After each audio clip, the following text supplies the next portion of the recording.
1 Kings chapter 16. We're focusing mostly here on the kings of Israel, not the kings of Judah, although it will mention the king of Judah. But the kings that we're going to be reading about in this chapter took place all during the reign of King Asa of Judah, and he had a long reign. So all we hear about King Asa is that these guys came up during his reign. By the way, if you ever want to try to remember the number of good kings versus the number of bad kings, if you want to remember how many good kings there were in the northern kingdom of Israel, it's real easy. There were none. There were 0 good kings. They were all bad kings. And I'm talking after the split. The split, you'll remember, took place during David's grandson, Rehoboam.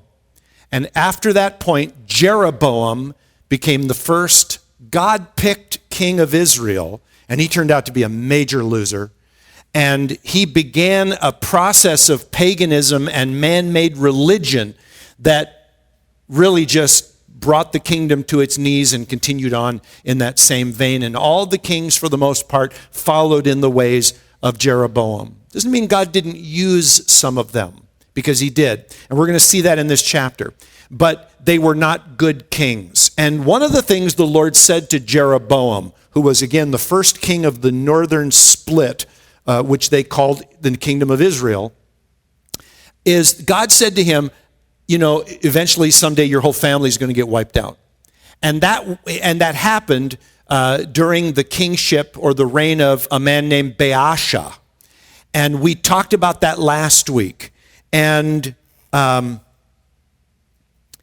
Baasha is now king, and he too is going to be judged for his atrocities. Look at verse 1, and it tells us here that the word of the Lord came to Jehu. He's a prophet.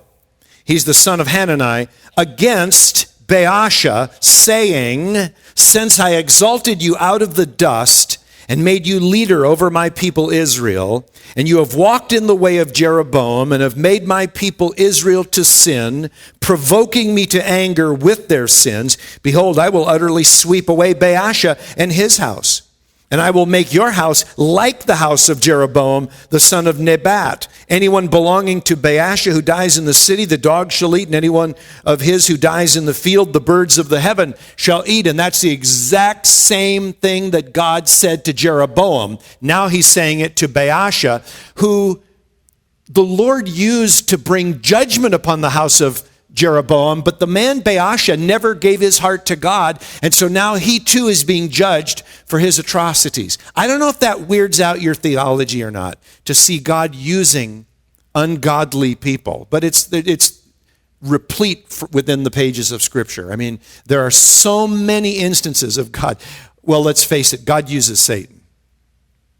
I mean, I hope that doesn't tweak you on that one either, but he does. God uses Satan. God uses Satan for his purposes. And that doesn't make God evil. It means that God will utilize the hearts of anyone to bring about his purpose.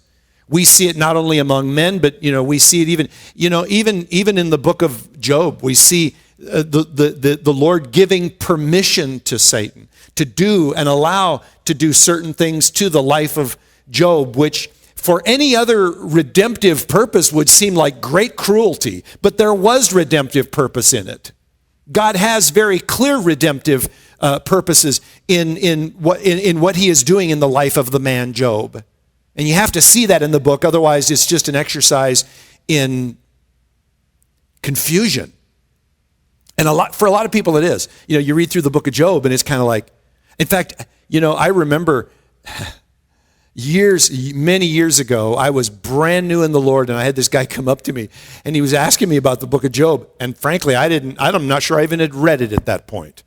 And and he came up to me, and he was like, I was reading through the book of Job, and I just don't get it. Is that kind of like what God's all about? Just kind of playing mind games, between him and the devil, and just using us as pawns to kind of just see how much we'll squirm or this or that. And he was really troubled by the book of Job. And like I said, I'm not sure I'd even read it at that point. And I was trying my best to defend God. Well,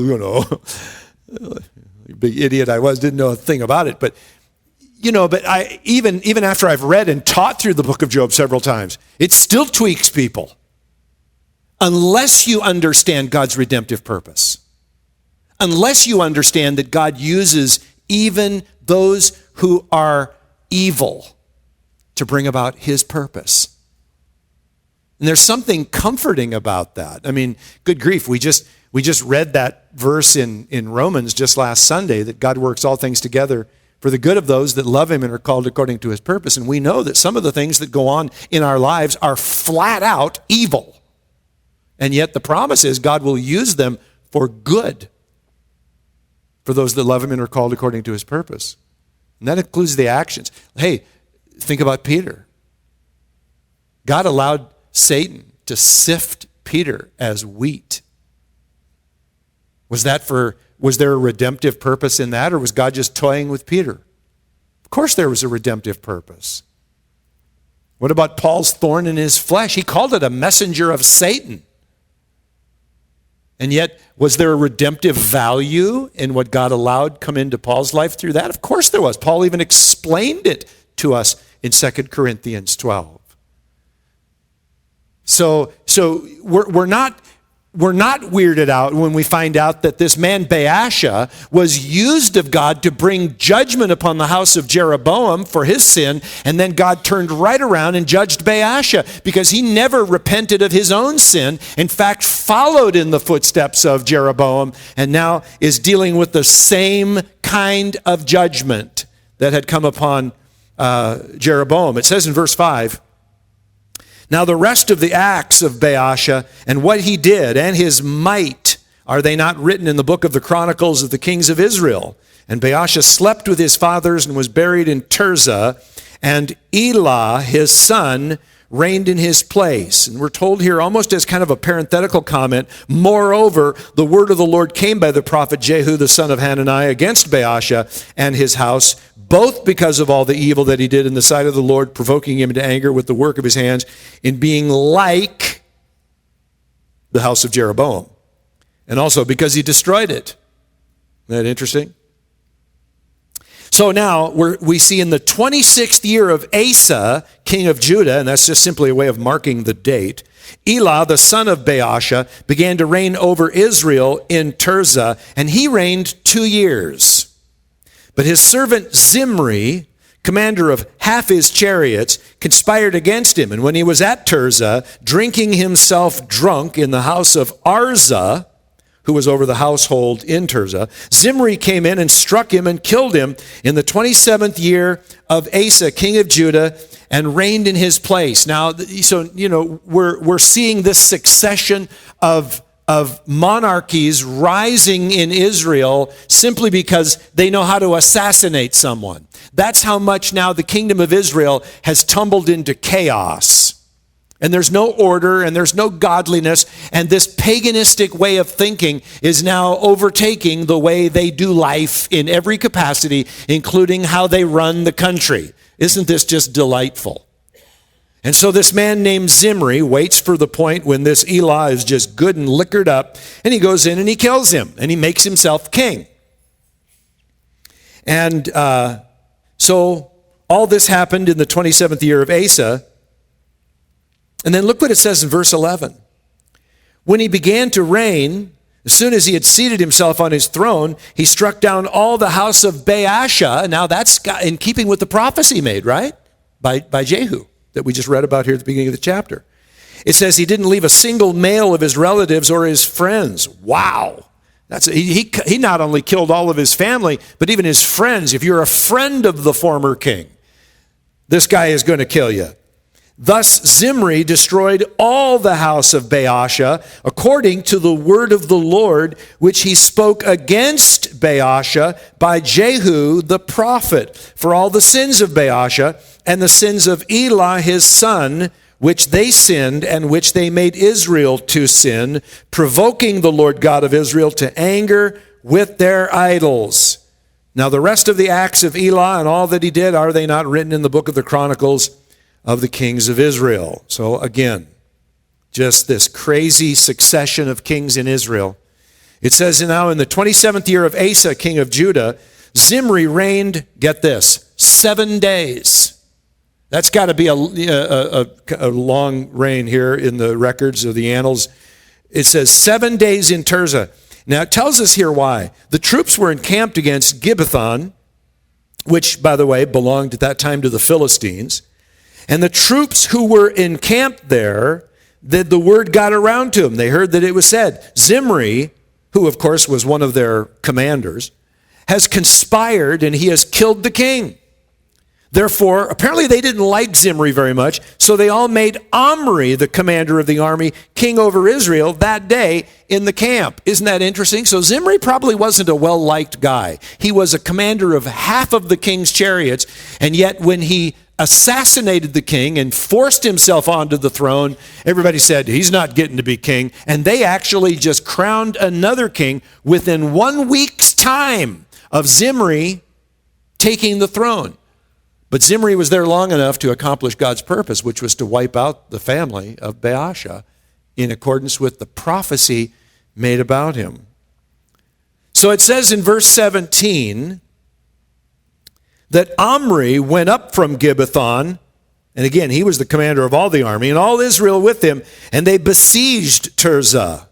And when Zimri saw that the city was taken, he went into the citadel of the king's house, and he burned the king's house over him with fire and died, because of his sins that he committed, doing evil in the sight of the Lord, walking in the way of Jeroboam, and for his sin which he committed, making Israel to sin. Even a week. Wow. And the rest of the acts of Zimri, I don't know what there else is to write about within a context of a week, but apparently the rest of the acts of Zimri and the conspiracy that he made, are they not written in the book of the Chronicles of the Kings of Israel? And then it says, but see, this doesn't mean that everybody's fat and happy now. Then it says the people of Israel eventually became divided into two parts. Half of the people followed this other guy, Tibni, the son of Ginath, to make him king. And then half followed Omri, who was, of course, the commander of the armies. But the people who followed Omri overcame the people who followed Tibni, the son of Ginath. That's not surprising, since Omri was the commander of the army. He's got the military might on his side, right? So there's really no big surprise there. So Tibni died, and Omri became king. Now, can I stop you there just for a moment, because I need to give you a little information about this guy named Omri. And he doesn't end up being a good king. Like I said, there's no such thing as a good king in Israel. But I need to mention here that with Omri and the crowning of Omri, a change begins to take place in Israel, not for the good, but a change nonetheless. And Omri is the very first king in Israel who creates a lasting family dynasty on the throne of Israel that lasted actually for 4 kings, and that was huge. It will be Omri, followed by his son Ahab, nothing to do with Wales, Ahaziah, and Jehoram, who are the men in Omri's family. And although the family of Omri produced some really significant leaders in Israel, I mean, they were good leaders. They had a leadership gift, you know? They were good leaders from the standpoint of their secular sort of, work that they did, but they were all a disaster in terms of the spiritual integrity of the nation of Israel. They would all of them be responsible for bringing Israel into even a greater time of crisis. And you probably know that about Ahab. He's the famous one who, of course, marries Jezebel. We'll get into that in just a little bit. But the reign and the dynasty of Omri was so significant that the ministries of Elijah and Elisha are almost singularly focused toward providing opposition against these 4 men. Isn't that crazy? I mean, they were so evil, they were so ungodly, that God raised up 2 of the greatest prophets who ever lived and walked upon the face of the earth just to oppose these men and what they were doing and what they were bringing Israel into, which of course was, unparalleled Baal worship. So, anyway, let's keep reading. Verse 23, in the 31st year of Asa, king of Judah, so Judah's, experiencing a time of prosperity and stuff under King Asa. It says, in the 31st year of Asa, Omri began to reign over Israel, and he reigned for 12 years. 6 years he reigned in Tirzah, but then it says in verse 24, he bought the hill of Samaria from Shemer for 2 talents of silver, and he fortified the hill and called the name of the city that he built Samaria, after the name of Shemer, the owner of the hill. Stop there again with me, if you would, just for a moment. This is just one of the things that Omri accomplished in the nation of Israel. And this is pretty huge, you guys, just historically speaking, because during the midpoint in his reign for Omri, he actually moved his capital city from Tirzah to a town that he named Samaria after the previous owner. And it sounds like he got the place for a steal, but it was on a hill. And of course, a hill is always a more defensible location, and Samaria proved to be a very defensible location for the capital of the northern kingdom of Israel. You know that after the northern kingdom of Israel is conquered by the Assyrian army, it becomes known as Samaria. So Samaria began as the capital city of the northern kingdom of Israel. But when Israel went away, they no longer called it Israel. They called it Samaria. And by the time of Jesus, it was the nation or the country of Samaria. And the Samaritans, as you know, were despised by the Jews because, they were half-breeds. Part Jew, but greatly mixed by other Gentile races. But Samaria, and this is also kind of important. As I said, Omri was a good leader, and so were his sons. He made Samaria into a very beautiful and very prosperous city during the time of his reign. So I think from a purely secular standpoint, if you'd been living during the time of King Omri, even though paganism was rampant and God was not happy with the way things were, if you were looking at this place with just purely secular eyes, you would say, we got ourselves a king. Because the city is prospering. It's beautiful. It's been built up from nothing. And Omri is largely to credit for that sort of a thing. It's interesting. We read these things. We read about these kings, and we read about how nasty they were and how ungodly they were. And we assume that the culture in which they lived was just as nasty and ungodly. Well, from a spiritual standpoint, it was. From a secular standpoint, people were probably enjoying a time of prosperity and beauty and culture. And we forget that. And we look at it just from our perspective of just reading the text, and we think, oh, those people, didn't they know better? Well, it depends on what eyes they were looking with. And it's the same thing with the United States of America. How are we doing as a country? Well, it depends on which eyes you're looking through. Are you looking through spiritual eyes? You're looking through just physical eyes? Well, I guess looks like we're doing okay. We're still kind of on the top of the heap, as it were, in terms of our military strength, and we're considered, the greatest world power, But is that the way God sees it? Is that the way God sees the United States of America? I dare say not. We know how God saw the northern kingdom of Israel. It says it right here. It was very, very, grieved by the way they were worshiping other gods. But like I said, you look at it with different eyes. Oh, and speaking of Omri too, the Assyrians who would later conquer Israel, they actually referred to the northern kingdom of Israel, or Samaria, if you will. They referred to it as the land of Omri. That's how well known and how powerfully established this man's reign became through himself and his sons. Verse 25, look with me there in your Bible. But here's God's perspective. Omri did what was evil in the sight of the Lord. And look at this. And did more evil than all who were before him. Why? For he walked in all the way of Jeroboam, the son of Nebat, who became, the standard for sin. And in the sins that he made Israel to sin, provoking the Lord, the God of Israel, to anger by their idols. Now the rest of the acts of Omri that he did and the might that he showed, are they not written in the book of the Chronicles of the Kings of Israel? And Omri slept with his fathers and was buried in Samaria. And Ahab, his son, reigned in his place. Oh, joy. Now we come to Ahab. So in the 38th year of Asa, king of Judah, Ahab, the son of Omri, began to reign over Israel. And Ahab, the son of Omri, reigned over Israel in Samaria 22 years. That's a long time.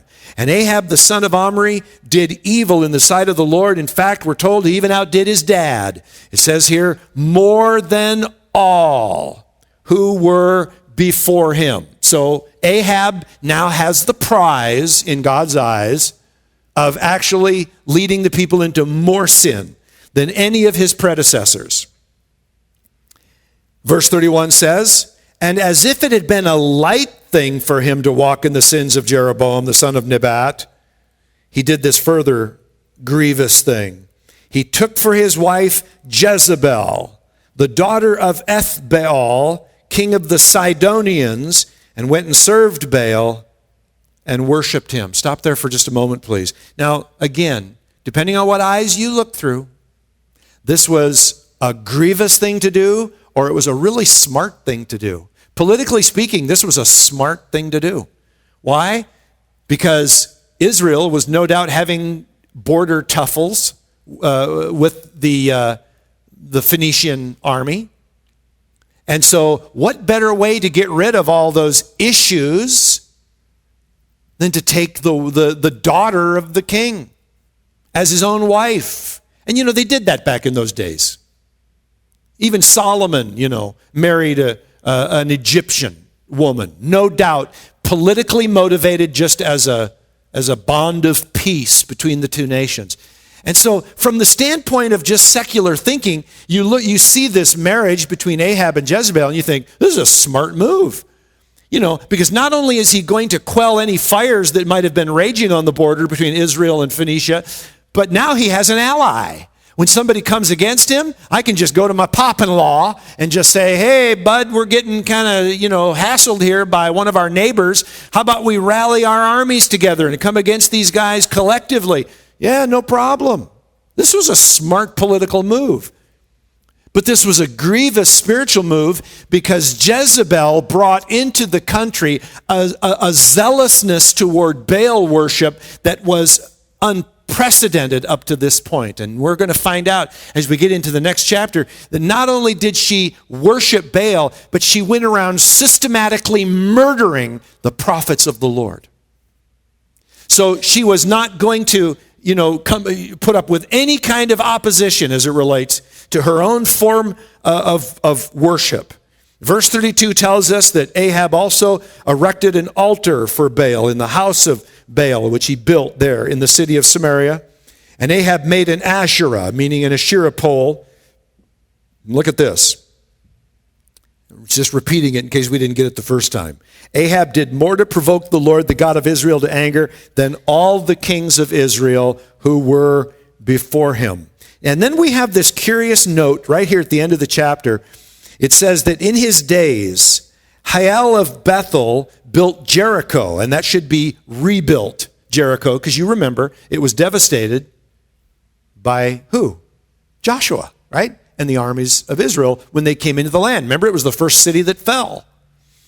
But it says this man rebuilt it, and he did it. He laid its foundation at the cost of Abiram, his firstborn, and set up its gates at the cost of his youngest son Segub, according to the word of the Lord, which he spoke by Joshua, the son of Nun. Now, for those of you who need a reminder maybe about this particular thing, it was 500 years before that Joshua, you'll remember, had pronounced a curse over the city of Jericho when it was devastated, saying that whoever attempted to rebuild it would do so at the expense of his own sons. In fact, I'll put the actual word here on the screen for you from Joshua chapter 6. It says, Joshua laid an oath on them at that time, saying, "Cursed before the Lord be the man who rises up and rebuilds this city Jericho.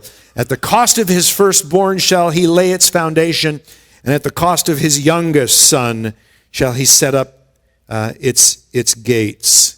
And yet, even though it says that Joshua laid this oath on them, as we look in 1 Kings here, we see that the writer of 1 Kings wants you and I to know that was not just a random word of a man. It calls it the word of the Lord.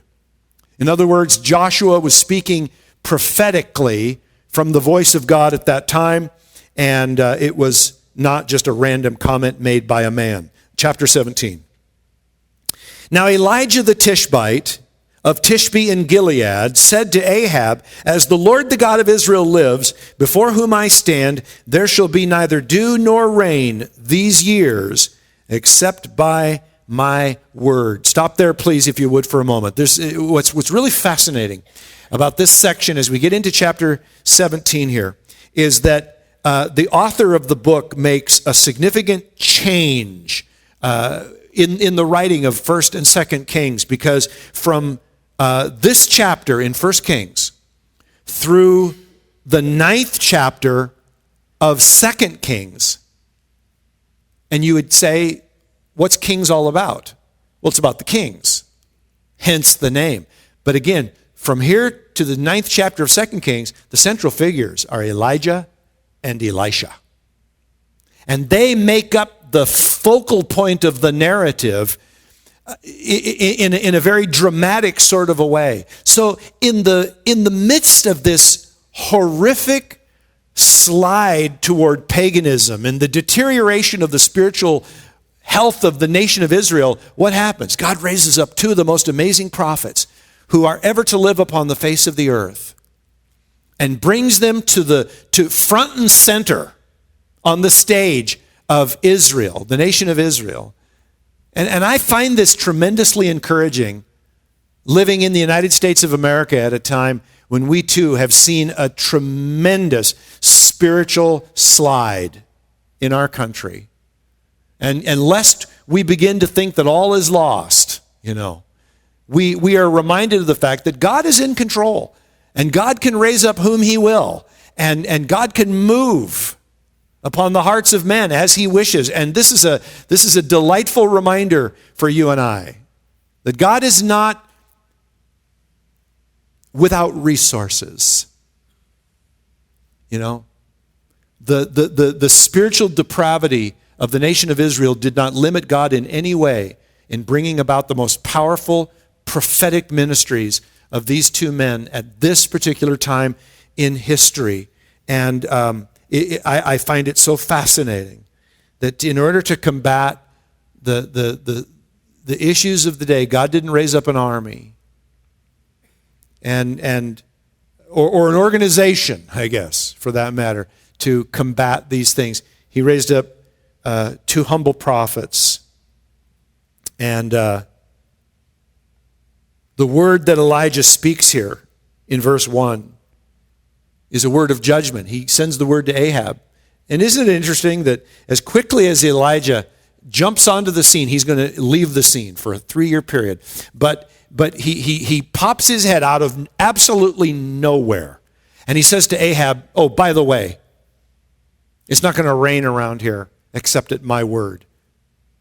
And then it says in verse 2, "And the word of the Lord came to him, 'Depart from here and turn eastward and hide yourself by the brook of Cherith, which is east of the Jordan. You shall drink from the brook. I have commanded the ravens to feed you there.'" So how incredibly cool is this? Pop your head up out of nowhere and say, "It isn't going to rain except when I say so." And then you're gone for 3 years.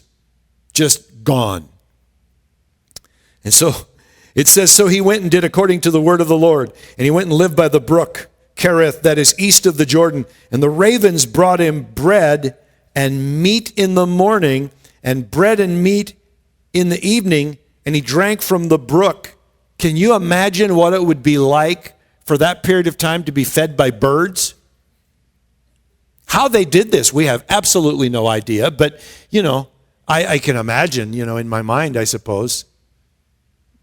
Put a little CGI in there and, we got birds feeding men. But it's something today we would have to do through computer-generated sort of stuff. But this really took place. God fed this man, sustained this man by the birds. It's crazy. But it says in verse 7 that after a while the brook dried up. So, no rain. Verse 8, then the word of the Lord came to him. Arise, go to Zarephath, which belongs to Sidon, and dwell there. Now stop for just a moment. This is craziness. It's like, God, I think you finally flipped here, because go to Zarephath? Do you know where Zarephath is? It's a stone's throw from where Jezebel's dad is ruling and reigning. Jezebel is in Sidon. It's in the area of Phoenicia. This is under his reign. Basically, what God is telling Elijah to do is go live on Jezebel's daddy's doorstep. Just go hang out there for a while.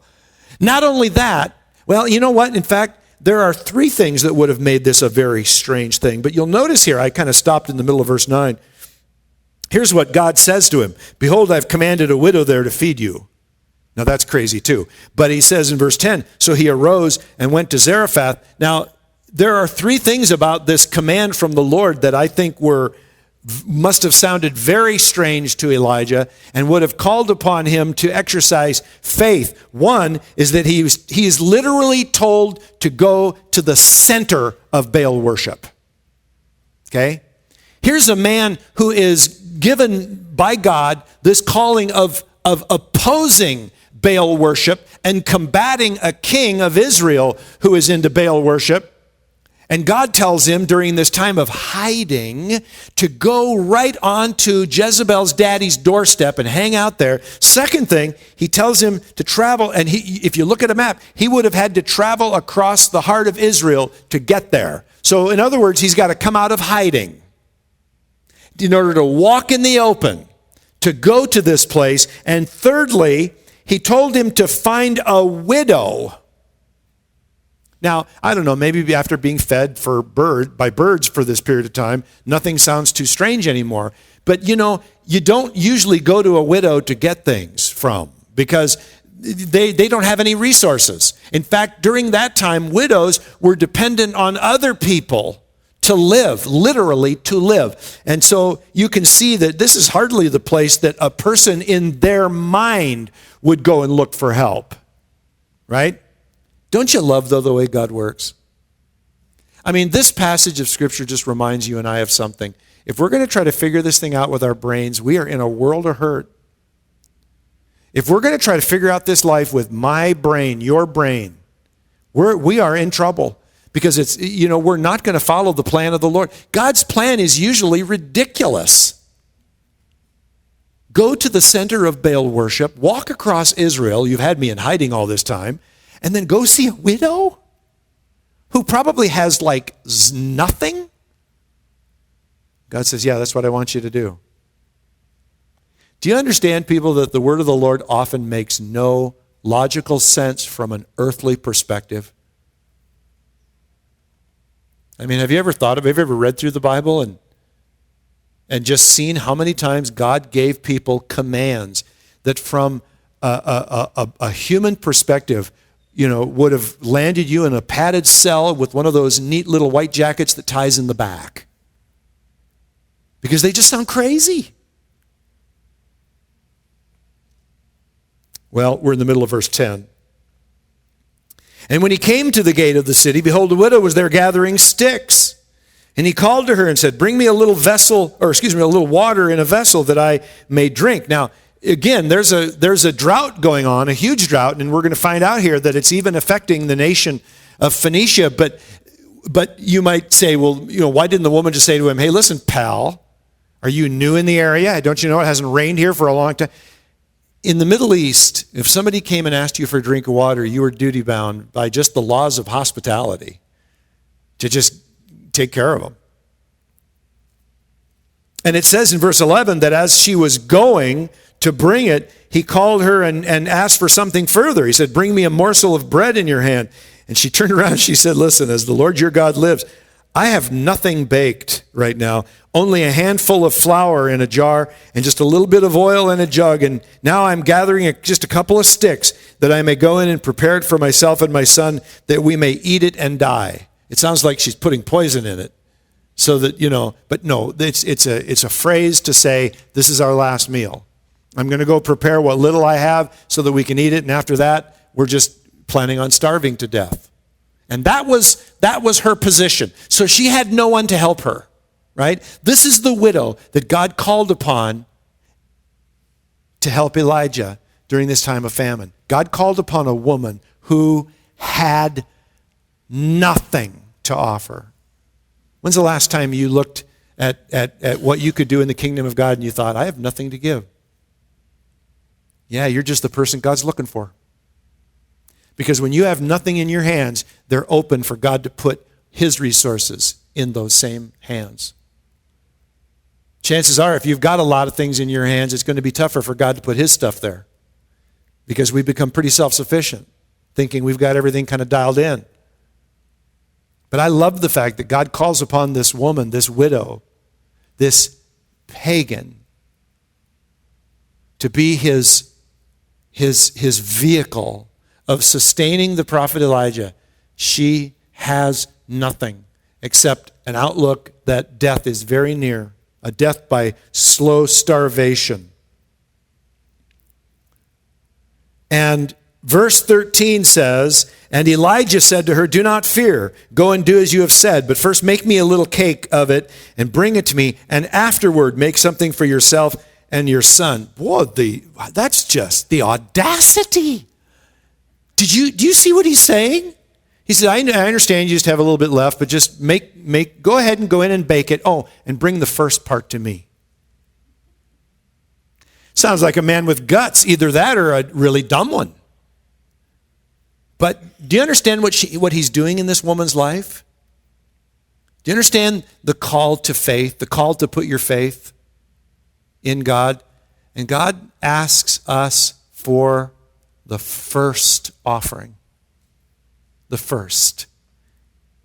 Not the leftover. Don't give God your leftovers. That was always the principle that giving to the Lord was based upon. Give God the first and your best, right? Not just the first, but your best. And so, in keeping with this principle of drawing this woman to a place of putting her faith in God, he says, no, it's fine. You go ahead and just cook what little you got left. Oh, and bring me the first bread that comes out of the oven. And then afterwards, you and your son go ahead and have a little something for yourself. Yeah, you got to be surprised almost that the woman didn't just, go humph and walk away. He is asking her to risk her last meal for an unknown prophet who serves a foreign God. Notice she doesn't call his God her God. She says, by your God. As surely as your God lives. That was asking a lot. And yet, somehow, some way, faith rises up in this woman. In verse 15, we're told she went and did as Elijah said, and she and he and her household ate for many days. The jar of flour was not spent, neither did the jug of oil become empty, according to the word of the Lord that he spoke by Elijah. Isn't that amazing? So day by day, the Lord provided. Day by day. It doesn't mean that when she went back to look at her jar of flour, it was full to the brim and overflowing. It doesn't mean that when she looked at her jar of oil, it was like, oh, wow, where'd all this come from? It doesn't mean that.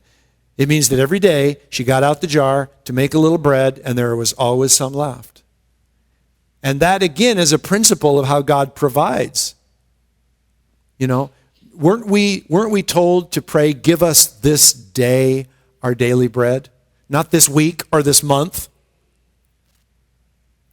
God wants us to come to him with an attitude of dependence on a daily basis. So give us this day. Now, there's kind of an interesting story here at the end of this chapter, which says that after this, the son of the woman, the mistress of the house, became ill. And his illness was so severe that there was no breath left in him. And of course, that's just a very fine way of saying he died. And she said to Elijah, "What have you against me, O man of God? You have come to me to bring my sin to remembrance and to cause the death of my son." By the way, that is a very pagan way of thinking. So she is showing her true colors as a pagan here, to think that his presence there would have been to remind his God of her sins and therefore to do this sort of a thing. And he said to her, "Give me your son." And he took him from her arms and carried him up into the upper chamber where he lodged and laid him on his own bed. And he cried to the Lord, "O Lord my God, have you brought calamity even upon the widow with whom I sojourn by killing her son?" And then he stretched himself upon the child 3 times and cried to the Lord, "O Lord my God, let this child's life come into him again." And the Lord listened to the voice of Elijah, and the life of the child came into him again, and he revived. Oh, by the way, you might find it interesting to note that this is the very first instance in the Bible where someone is raised to life after experiencing death. Very first instance. And Elijah took the child and brought him down from the upper chamber into the house and delivered him to his mother. And Elijah said, "See, your son lives." And the woman said to Elijah, "Now I know that you are a man of God, and that the word of the Lord in your mouth is truth." Apparently, maybe there had been some doubt about that in this woman up to this point. What is also very interesting to me is that here is Elijah living on the doorstep, literally in the center of Baal territory, and yet we see God working powerfully and miraculously in the midst of this very dark time, right? Chapter 18, after many days, the word of the Lord came to Elijah in the 3rd year, saying, "Go show yourself to Ahab, and I will send rain upon the earth." That's an important promise of the Lord. So Elijah went to show himself to Ahab. Now the famine was severe in Samaria, and Ahab called Obadiah, who was over the household. Now Obadiah feared the Lord greatly. And when Jezebel cut off the prophets of the Lord, Obadiah took 100 prophets and hid them by 50s in a cave and fed them with bread and water, which, as you can imagine, would have been no small task to feed 100 people and to hide them away and to do it at a time when, had he been discovered, this would have been certain death for Obadiah. I mean, this was a open defiance of the queen. So this man Obadiah is a godly man. And Ahab said to Obadiah, "Go throughout the land to all the springs of water, and to all the valleys, at least where there used to be water. Perhaps we may find grass and save the horses and mules alive and not lose some of the animals." By the way, Ahab isn't concerned about animals. Horses and mules were the determining factor of a man's military strength. He's simply trying to retain his military ability. And it says, so they divided the land between them to pass through it. And Ahab went in one direction by himself, and Obadiah went in another direction by himself. And as Obadiah was on the way, behold, Elijah met him. And Obadiah recognized him and fell on his face and said, "Is it you, my lord Elijah?" And he answered him, "It is I. Go tell your lord, behold, Elijah is here." And he said, and this is a fairly long excuse for not doing it right away, but it says, and he said, "How have I sinned that you would give your servant into the hand of Ahab to kill me? As the Lord your God lives, there is no nation or kingdom where my Lord has not sent to seek you." And when they would say, "He's not here," he would take an oath of the kingdom or nation that they had not found you. And now you say, "Go tell your Lord, behold, Elijah's here." And as soon as I've gone from you, the Spirit of the Lord will carry you, I know not where. And so when I come and tell Ahab and he cannot find you, he'll kill me. Although I, your servant, have feared the Lord from my youth. Has it not been told, my Lord, what I did when Jezebel killed the prophets of the Lord? How I hid 100 men of the Lord's prophets by 50s in a cave and fed them with bread and water? And now you say, go tell your Lord, behold, Elijah is here. He will kill me. Interesting, isn't it? Obadiah is brave enough to defy the queen and hide these prophets in caves. And yet when Elijah tells him, hey, go tell the king that I'm here, he's afraid. And he's greatly afraid. And he says, no. And Elijah said, as the Lord of hosts lives, before whom I stand, I will surely show myself to him today. And that was enough for Obadiah. So Obadiah went to meet Ahab and told him, and Ahab went to meet Elijah. And when Ahab saw Elijah, Ahab said to him, is it you, you troubler of Israel? Stop there for a moment, because the word troubler is an interesting one. It doesn't just mean somebody who causes trouble. It is actually a very interesting Hebrew word which describes not only someone who is to blame for what is currently going on, but it suggests the idea that the solution to the problem is for you to die. In other words, troubler means you are the one who's responsible, and it is only by your death that this is going to be taken care of. And so he answered, this is Elijah speaking now, I have not troubled Israel, but you have, and your father's house, because you have abandoned the commandments of the Lord and followed the Baals. Now therefore send and gather all Israel to me at Mount Carmel, and the 450 prophets of Baal and the 400 prophets of Asherah who eat at Jezebel's table. So Ahab sent to all the people of Israel and gathered the prophets together at Mount Carmel. You might kind of ask yourself, stop just please for a moment. You might ask yourself the question, why would Ahab even bite at this challenge to go gather all the prophets? Well, first of all, you need to understand that Mount Carmel was often claimed by the pagans as the home of the gods, and for a long time it was associated with the worship of Baal. And so what Elijah is doing here is he's essentially giving Baal, or the prophets of Baal, the home court advantage, and essentially saying to them, we'll do it at this location. Because you have to understand, to pagans, location is everything. They consider location to be very key, because in pagan thought, there are gods who are stronger in one location than another.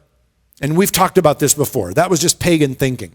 So they already, and Elijah knew, they saw Mount Carmel as a pagan stronghold. And so when he suggests they go to Mount Carmel and gather there, it kind of plays right into Ahab's thinking. Mount Carmel. You want to meet on Mount Carmel?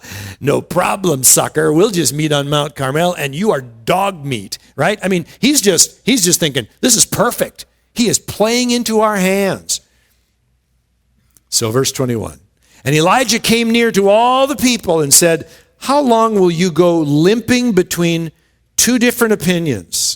If the Lord is God, follow him. But if Baal, then follow him. And the people did not answer him a word. Now, you can tell from his comments here that the worship of Yahweh had not been completely abandoned. How do you know that? Because he's saying, how long are you going to vacillate?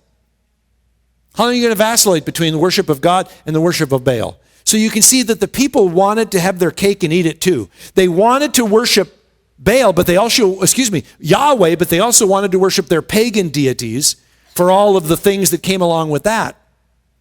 So, in other words, the people were being double-minded. And you know from the book of James what double-mindedness produces in a culture, or in an individual for that matter. It's great weakness and so forth. So, notice when they're confronted, they don't even respond. Then Elijah said to the people, even I, only am left, a prophet of the Lord. Now, that's not true. Obadiah just told him he was hiding 100. But Elijah feels very much alone at this particular point. But Baal's prophets are 450 men. Let 2 bulls be given to us, and let them choose 1 bull for themselves and cut it in pieces and lay it on the wood, but put no fire to it. And I will prepare the other bull and lay it on the wood and put no fire to it. And you call upon the name of your God, and I will call upon the name of Yahweh. And the God who answers by fire, he is God. And all the people answered, it is well spoken. In other words, deal. Well, what are you going to say? He just called you on it. What are you going to say? Well, Our God doesn't do fire. Yeah, they can't say that. You know why? Baal is known as the god of the storm. And his big tools in his arsenal are lightning and fire. So again, Elijah is playing right into their belief. He's saying, okay, your God is, okay, first of all, this is his mountain, right? Yeah, okay. And isn't your God the God of the storm who produces fire and lightning? Fine, great. We're gonna take a couple of bowls and we're gonna, cut them up and put them on the altar. And whoever sends fire, you call upon your God, I'll call on my God. Whoever's God sends fire, he is God. So then Elijah said to the prophets of Baal, choose for yourselves one bull and prepare it first. For you are many, and call upon the name of your God, but put no fire to it. And they took the bull that was given them, and they prepared it and called upon the name of Baal from morning until noon, saying, O Baal, answer us. But there was no voice, and no one answered. And they limped around the altar. Your Bible may say danced, but it's actually the very same word that it's earlier in the chapter where Elijah says, how long will you limp between two opinions? And it's the same word. It says they limped or danced around the altar that they had made. And about noon, Elijah started mocking, saying, come on, cry aloud, for he is a god. Either he is musing or meditating, or he is relieving himself. That's a dig. Or he is on a journey. Isn't that funny? If you look at the Living Bible, I think it actually says maybe he's in the bathroom. But that really kind of tells what he was doing. He was mocking them. He says maybe he's asleep. Maybe, you got to just be a little bit louder. You got to wake him up. Verse 28, and they cried aloud, and they cut themselves after their custom with swords and lances until the blood gushed out upon them. And as midday passed, they raved on until the time of the offering of the oblation. Your Bible may say the time of the evening sacrifice. So they've been at it since probably mid-morning. And now it's evening, but it says there was no voice. No one answered. No one paid attention. And then Elijah said to all the people, come near to me. So they're done. They're wiped out. They're exhausted. And all the people came near to him, and he repaired the altar of the Lord that had been thrown down. Elijah took 12 stones according to the number of the tribes of the sons of Jacob, to whom the word of the Lord came, saying, Israel shall be your name. Beautiful reminder of the covenant relationship. And with those stones, he built an altar in the name of the Lord, and he made a trench about the altar. That's something they never did. As great as would contain 2 seahs of seed. And it would mean, roughly, it would hold about 5 gallons of seed. And he put the wood in order and cut the bull in pieces and laid it on the wood. And he said, fill 4 jars with water and pour it on the burnt offering and on the wood.